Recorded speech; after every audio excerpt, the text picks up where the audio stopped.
जय हिंद दोस्तों, मैं रवि भूषण अपने YouTube चैनल पर आप लोग का एक बार फिर से हार्दिक अभिनंदन और स्वागत करता हूं।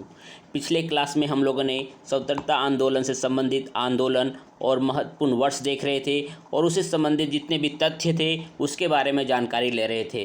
तो हम लोगों ने बंग भंग आंदोलन 1905 जो स्वदेशी आंदोलन है उससे शुरू करके हम लोगों ने पिछले क्लास में कहाँ तक चला गया था। पिछले क्लास में हम लोगों ने चोरी चोरा कांड तक पढ़ लिया था और आगे की श्रृंखला आज हम शुरू करते हैं। आगे हम लोग देखते हैं स्वराज पार्टी की स्थापना। तो स्वराज पार्टी की स्थापना होती है 1 जनवरी 1927 को और कहाँ पर होती है? इलाहाबाद में, जिसे अभी प्रयागराज कहा जाता है। तो वहीं पर स्वराज पार्टी की स्थापना हुई थी और इसका स्वराज पार्टी का जो पूरा नाम है उस टाइम था क्या नाम था? अखिल भारतीय कांग्रेस खिलाफत स्वराज पार्टी, जिसे संक्षेप में हम लोग स्वराज पार्टी कहते हैं।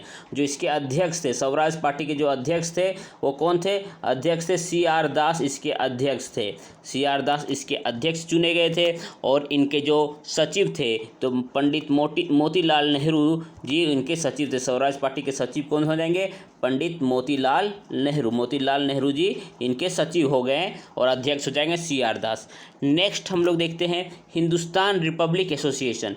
हिंदुस्तान रिपब्लिक एसोसिएशन जिसकी स्थापना अक्टूबर 1924 में होती है। हिंदुस्तान रिपब्लिक एसोसिएशन की स्थापना अक्टूबर 1924 में होती है। उत्तर भारत में सचिंद्रनाथ सान्याल, कौन पहला है? सचिंद्रनाथ सान्याल थे।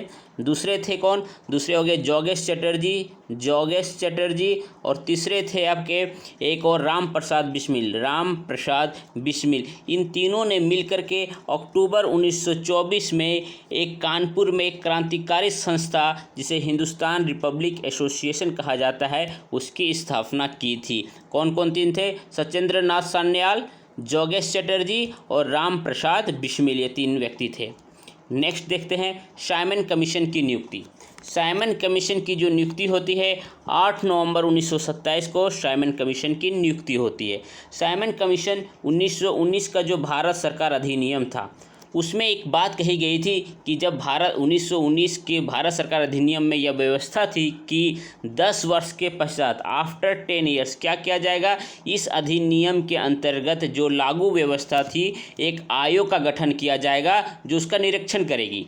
इसी के अंतर्गत जिस एक 7 सदस्यीय 7 मेंबर्स की आयोग का गठन किया गया और जिसके सचिव थे लॉर्ड बर्कनहेड के द्वारा की गई थी उसे ही हम लोग क्या कहते हैं? साइमन कमीशन कहते हैं। तो 1919 के भारत सरकार अधिनियम में जो व्यवस्था थी जिसके 10 वर्ष के पश्चात क्या होगा? इस व्यवस्था को लागू व्यवस्था को एक आयोग के द्वारा गठन किया जाएगा और उसको देखा जाएगा कि इसमें क्या सही है क्या गड़बड़ है। तो इसी के अंतर्गत जिस 7 सदस्यीय 7 मेंबर्स की टीम बनी थी उसी को हम लोग क्या कहते हैं? साइमन कमीशन कहते हैं। और ये उस टाइम ये भारत सचिव कौन थे? लॉर्ड बर्कनहेड कौन थे?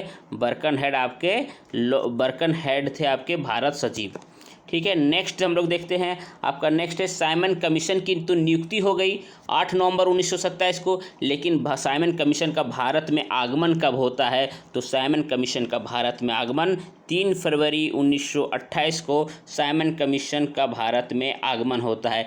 जैसे ही ये बम्बई बंदरगाह पर उतरते हैं, बम्बई बंदरगाह पर इनका आगमन होता है तो साइमन गो बैक के नारे लगाने लगते हैं। साइमन गो बैक के नारे पब्लिक लोग वहाँ लगाने लगते हैं। पूरा भारत गूंज उठता है साइमन गो बैक के नारे से।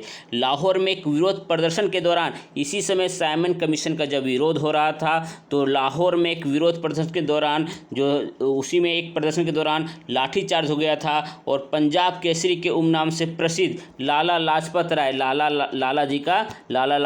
जी का क्या होता है? घायल हो जाते हैं। 30 अक्टूबर 1928 को वो पूरी तरह से घायल हो जाते हैं। ये हो गया आपका साइमन कमीशन का भारत आगमन।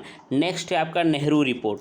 नेहरू रिपोर्ट क्या है और किनसे रिलेटेड है? ये देखिए, नेहरू रिपोर्ट जब भारतीय नेताओं और दलों ने परस्पर एकजुट होकर सब मिल करके मोतीलाल नेहरू की अध्यक्षता में, किनकी अध्यक्षता में? मोतीलाल जी की अध्यक्षता में क्या करते हैं? एक 7 सदस्यीय समिति का गठन करते हैं और इस समिति के द्वारा क्या किया जाएगा? भारत का जो संविधान है उसकी रूपरेखा तैयार की जाएगी। कॉन्स्टिट्यूशन ऑफ इंडिया का क्या हो जाएगा? फ्रेमवर्क किया जाएगा। भारत के संविधान की रूपरेखा संबंधित तैयार की जाएगी। और इसी से संबंधित अगस्त 1928 में अंतिम रूप से जो तैयार रिपोर्ट थी उसी को हम लोग क्या कहते हैं, नेहरू रिपोर्ट कहते हैं। नेक्स्ट है आपका बारदोली सत्याग्रह। बारदोली सत्याग्रह किससे रिलेटेड है, कहाँ हुआ था, उसके बारे में देखते हैं। जो बारदोली है, ये बारदोली जगह कहाँ पर है, ये गुजरात में है, सूरत में, गुजरात में है आपका बारदोली।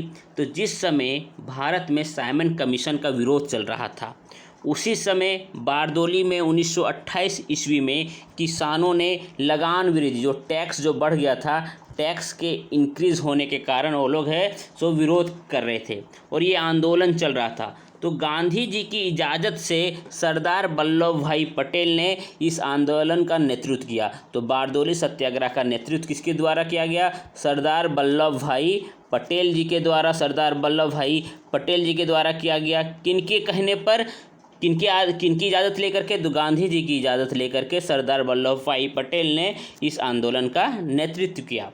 नेक्स्ट है आपका कांग्रेस का लाहौर अधिवेशन। कांग्रेस का जो लाहौर अधिवेशन होता है ये कब होता है, ये दिसंबर 1929 में कांग्रेस का लाहौर में अधिवेशन होता है। और ये किस लिए फेमस है, क्योंकि लाहौर, इसमें देखिए इस अधिवेशन की जो अध्यक्षता करते हैं वो पंडित जवाहरलाल नेहरू इस अधिवेशन की अध्यक्षता करते हैं। और इसी अधिवेशन में पूर्ण स्वराज का प्रस्ताव पारित हुआ। पूर्ण स्वराज का प्रस्ताव किस अधिवेशन में पारित हुआ, कब पारित हुआ, तो कांग्रेस के लाहौर अधिवेशन में जो दिसंबर 1929 में हुआ था, वहीं पर पूर्ण स्वराज का प्रस्ताव पारित किया गया और राष्ट्रीय तिरंगा, नेशनल फ्लैग भी फहराया गया था। अब देखता हूं हम लोग, नेक्स्ट है आपका नमक सत्याग्रह। नमक सत्याग्रह हुआ था आपका 12 मार्च 1930 से 5 अप्रैल 1930 ईस्वी तक। तो इस मार्च में सिर्फ पुरुष ही पार्टिसिपेट किए थे, only male have been participated in Namak Satyagraha. इसमें बच्चे और औरतें शामिल गांधी जी ने मना किया था। दांडी से लेकर के, मतलब साबरमती से लेकर के दांडी तक की यात्रा किया गया था, जिसमें टोटल कितने मेंबर्स ने पार्टिसिपेट किया था, तो 78 सहयोगियों का चयन किया गया था। जो साबरमती से दांडी की दूरी, साबरमती से दांडी की दूरी कितनी है, 385 किलोमीटर की दूरी तय करनी थी, वही हो गया आपका नमक सत्याग्रह। नमक सत्याग्रह के बाद है आपका नेक्स्ट वन सविनय अवज्ञा आंदोलन, सिविल डिसओबीडियंस मूवमेंट, सविनय अवज्ञा आंदोलन। ये 6 अप्रैल 1930 को प्रातःकालीन सुबह प्रार्थना के बाद गांधी जी ने समुद्र के किनारे से एक मुट्ठी नमक उठा करके, क्या करके, एक मुट्ठी नमक उठा करके सविनय अवज्ञा आंदोलन की शुरुआत की गई। कब की गई, 6 अप्रैल 1930 को। और इस आंदोलन के दौरान उन क्षेत्रों में जहाँ पर क्या होता है, जहाँ समुद्र नहीं थे, वहाँ पर भी किसी और तरीके से कानून का उल्लंघन किया गया। 5 मई 1930 को क्या किया गया, गांधी जी को अरेस्ट कर लिया गया। और इसके बाद जब सविनय अवज्ञा आंदोलन जब चल रहा था, उसके बाद 5 अप्रैल 1930 को गांधी जी को अरेस्ट कर लिया गया। इसके बाद इस आंदोलन को किसने आगे बढ़ाया, नेतृत्व किसने किया, तो अब्बास तैयब जी ने इस नेतृत्व को आगे बढ़ाया। नेक्स्ट है इसके बाद प्रथम गोलमेज सम्मेलन। प्रथम गोलमेज सम्मेलन कब होता है, 12 नवंबर 1930 को प्रथम गोलमेज सम्मेलन होता है, फर्स्ट राउंड टेबल कॉन्फ्रेंस होता है। ये फर्स्ट राउंड टेबल कॉन्फ्रेंस का आयोजन 12 नवंबर 1930 से लेकर के कब तक होता है, 19 जनवरी 1931 तक, 1931 तक ये आपका प्रथम गोलमेज सम्मेलन चलता है। इस सम्मेलन को जो उद्घाटन किया गया ब्रिटिश जो सम्राट थे जॉर्ज पंचम के द्वारा, जॉर्ज फिफ्थ के द्वारा इस जो है प्रथम गोलमेज सम्मेलन का उद्घाटन किया गया। जबकि इसकी अध्यक्षता ब्रिटिश प्रधानमंत्री और लेबर दल के जो नेता थे, लेबर पार्टी के जो नेता थे, रैमसे मैकडोनाल्ड ने की थी। लेकिन याद रखिएगा इस प्रथम गोलमेज सम्मेलन में कांग्रेस ने पार्टिसिपेट नहीं किया था। इसके बाद आता है आपका गांधी इरविन समझौता। ये होता है 8 मार्च 1931 को गांधी जी के बीच में और इरविन के बीच में एक समझौता होता है। इसमें होता क्या है, जब वायसराय भवन में बातचीत शुरू की, जिसका परिणाम था कि 5 मार्च 1931 को गांधी और इरविन में एक समझौता होता है। हम लोग इसी को गांधी इरविन समझौता को, क्योंकि दिल्ली के वायसराय भवन में हो रहा था ये समझौता, इसीलिए हम लोग इसे दिल्ली समझौता भी कहा जाता है। और दिल्ली समझौता हो गया, ये ख़त्म हो गया। ये दिल्ली समझौता आखिर होता क्यों है? क्योंकि प्रथम गोलमेज सम्मेलन में कांग्रेस ने पार्टिसिपेट नहीं किया था, इसीलिए चाहते थे ब्रिटिशर्स लोग कि जब सेकेंड राउंड कॉन्फ्रेंस हो तो गांधी जी या कांग्रेस का कोई प्रतिनिधि शामिल हो, इसीलिए गांधी और इरविन के बीच में समझौता होता है। अब हम लोग देखते हैं, गांधी इरविन समझौता हो गया। द्वितीय गोलमेज सम्मेलन, सेकेंड राउंड टेबल कॉन्फ्रेंस। तो सेकेंड राउंड टेबल कॉन्फ्रेंस जो होता है ये कहाँ, ये फिर होगा कब? 7 सितंबर 1931 को सेकेंड राउंड टेबल कॉन्फ्रेंस होता है।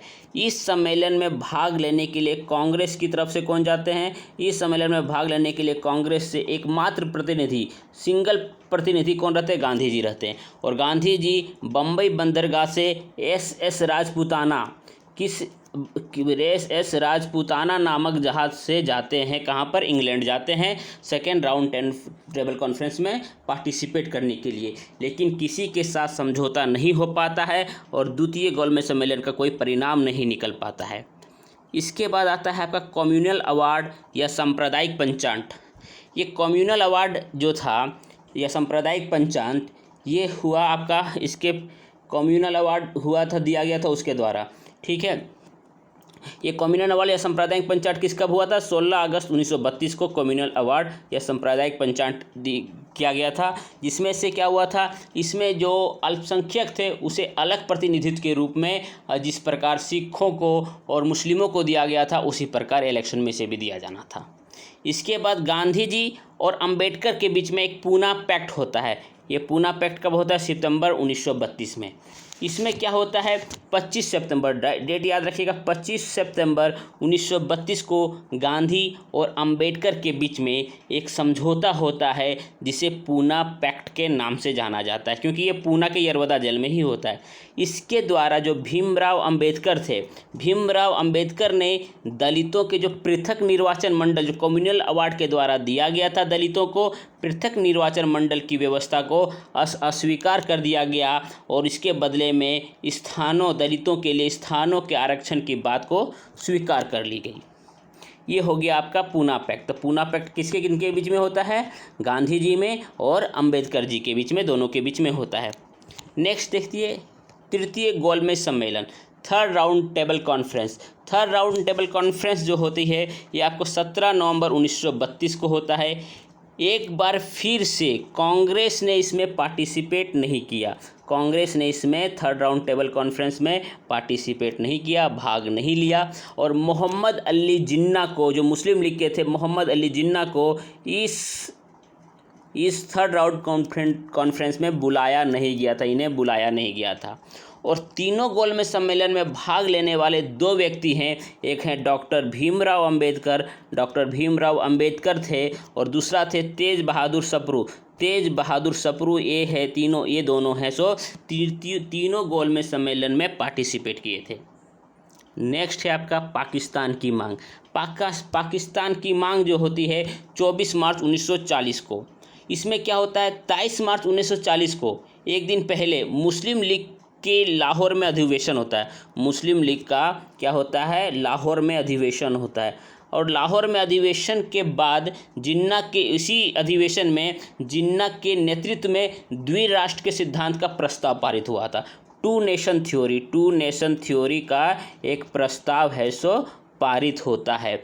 और अगले ही दिन 24 मार्च को 1940 को क्या होता है, समाचार पत्रों ने पाकिस्तान प्रस्ताव कहकर प्रकाशित किया। इसे पाकिस्तान की मांग या पाकिस्तान प्रस्ताव कहकर इसे 24 मार्च 1940 को न्यूज़पेपर में इसे प्रकाशित किया गया। नेक्स्ट है आपका अगस्त प्रस्ताव। अगस्त प्रस्ताव है वह आपका 8 अगस्त 1940 को अगस्त प्रस्ताव। इसमें क्या होता है, सेकेंड वर्ल्ड वार चल रहा होता है, दूसरे विश्व युद्ध में भारतीयों का सहयोग, इसमें सेकेंड वर्ल्ड वॉर चल रहा है। सेकेंड वर्ल्ड वॉर 1939 से कितना 1945 तक चलता है। तो इसी के बीच में अगस्त प्रस्ताव में होता क्या है, दूसरे विश्व युद्ध में भारतीयों को सहयोग प्राप्त करने की कोशिश ब्रिटिश सरकार के द्वारा की गई थी। और इसे क्या कहा जाता है, लिलिथगो प्रस्ताव भी कहा जाता है। क्यों लिलिथगो प्रस्ताव किया जाता है, क्योंकि उस टाइम वहाँ के वायसराय लॉर्ड लिलिथगो थे और ये अगस्त माह में हुआ था, इसीलिए इसे अगस्त प्रस्ताव भी कहकर पुकारा जाता है, ताकि दूसरे विश्व युद्ध में भारतीयों का सहयोग लिया जा सके।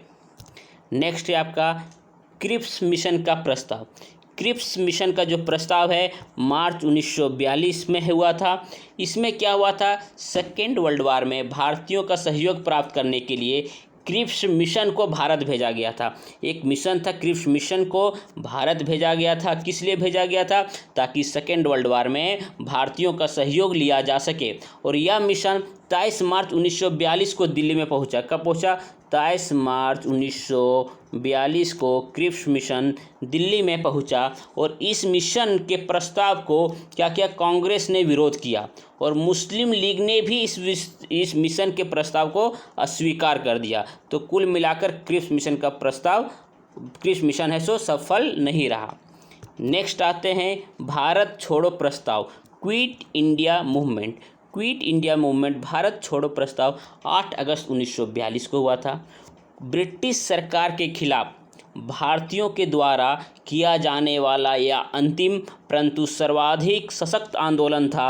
एक सशक्त आंदोलन था ब्रिटिशर्सों के खिलाफ, ये अंतिम मगर सशक्त आंदोलन था। 7 अगस्त 1942 को बम्बई के ग्वालियर टैंक में, कितना देखिए 7 अगस्त 1942 को बम्बई के ग्वालियर टैंक मैदान में कांग्रेस का जो अधिवेशन हुआ था, उसमें जवाहरलाल नेहरू ने भारत छोड़ो आंदोलन को क्या किया था, वहाँ प्रस्ताव रखा था जो पास हो गया था। और 8 अगस्त को ये प्रस्ताव हुआ और इसी अधिवेशन में 8 अगस्त को 1942 को गांधी जी ने क्या दिया था, गांधी जी ने एक नारा दिया था। कौन सा नारा दिया था, करो या मरो का नारा दिया था। कब दिया था, क्विट इंडिया मूवमेंट के दौरान ही गांधी जी ने करो या मरो का नारा दिया था। नेक्स्ट है आपका नौसेना का विद्रोह। नौसेनाओं ने भी विद्रोह कर दिया। इनका विद्रोह देखिए, ये हुआ 18 फरवरी को, सॉरी ये 19 फरवरी नहीं होगा, 18 फरवरी को 1946 को किया गया था। 18 फरवरी 1946 को जो रॉयल इंडियन नेवी थे, रॉयल इंडियन नेवी के जो गैर कमीशन अधिकारी थे और एवं नौसैनिकों ने भोजन और वेतन के लिए, उनको भोजन सही से नहीं दिया जाता था, ना ही सही टाइम पर सैलरी दिया जाता था, और इनके संबंध में भयंकर कष्ट और रंग भेद के आधार पर उन्होंने क्या कर दिया, नौसैनिकों ने विद्रोह कर दिया। और सरदार वल्लभ भाई पटेल के कहने पर ही, सरदार वल्लभ भाई पटेल जी के कहने पर ही उन्होंने जब हस्तक्षेप किया तो नौसेना का जो विद्रोह है वो समाप्त हो सका। नेक्स्ट है प्रधानमंत्री क्लेमेंट एटली की घोषणा। 15 मार्च 1946 को प्रधानमंत्री जो इंग्लैंड के प्रधानमंत्री बने थे क्लेमेंट एटली, उन्होंने क्या घोषणा की थी 15 मार्च 1946 को, उसको हम लोग अब आगे देखते हैं। इसमें जो मई 1945 में ही, जो मई 1945 में ब्रिटेन में क्या हुआ, सत्ता परिवर्तन हो गया। मई 1945 में ब्रिटेन में आम चुनाव हुआ और लेबर दल की सरकार जो एटली थे उनके नेतृत्व में सत्ता में सरकार आ गई। और पैथिक लॉरेंस क्या हुआ, पैथिक लॉरेंस को वहाँ भारत का नया सचिव नियुक्त किया गया। और 15 मार्च 1946 को 15 मार्च 1946 को प्रधानमंत्री कैबिनेट एटली ने घोषणा की कि भारतीयों का यह अधिकार है, वे सोच सकते हैं कि उन्हें राष्ट्रमंडल में रहना है या नहीं रहना है, वे अपने इच्छानुसार ये काम कर सकते हैं। ये था आपका प्रधानमंत्री क्लेमेंट एटली की 15 मार्च 1946 की घोषणा।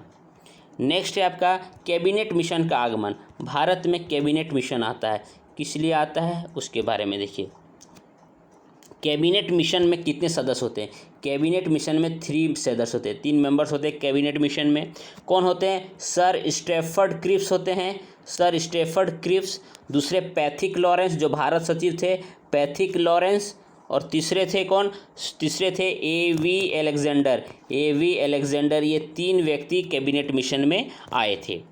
और भारत के विभिन्न शक्तियों से बातचीत करने के बाद 16 मई 1946 को भारत में जितनी भी शक्तियां थी, मतलब विभिन्न पॉलिटिकल पार्टी थी, उनसे बात करने के बाद 16 मई 1946 को कैबिनेट मिशन ने अपनी रिपोर्ट प्रस्तुत कर दी।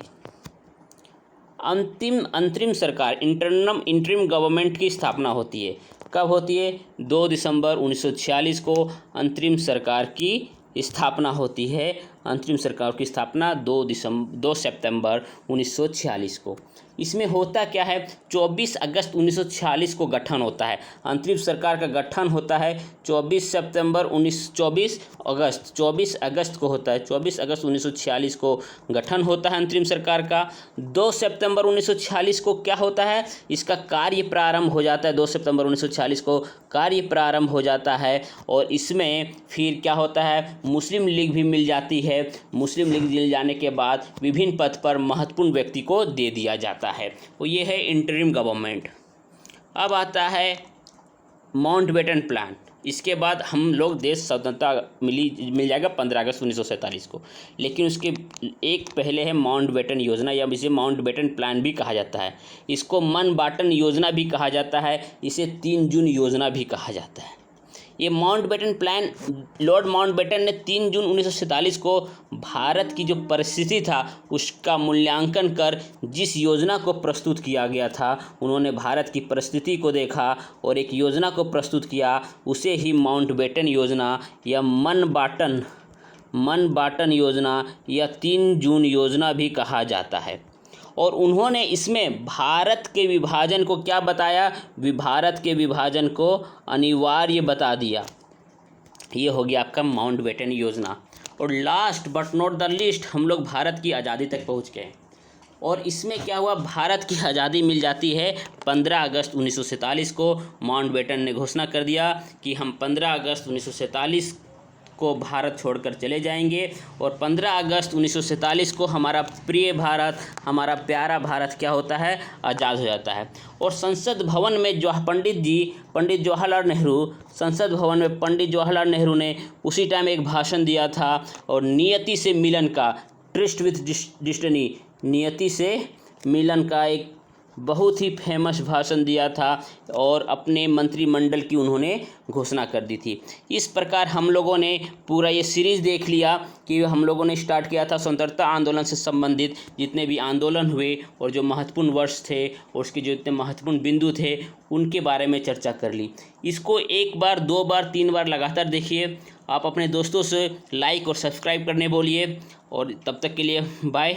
आज के लिए हम लोग इतना ही रखते हैं।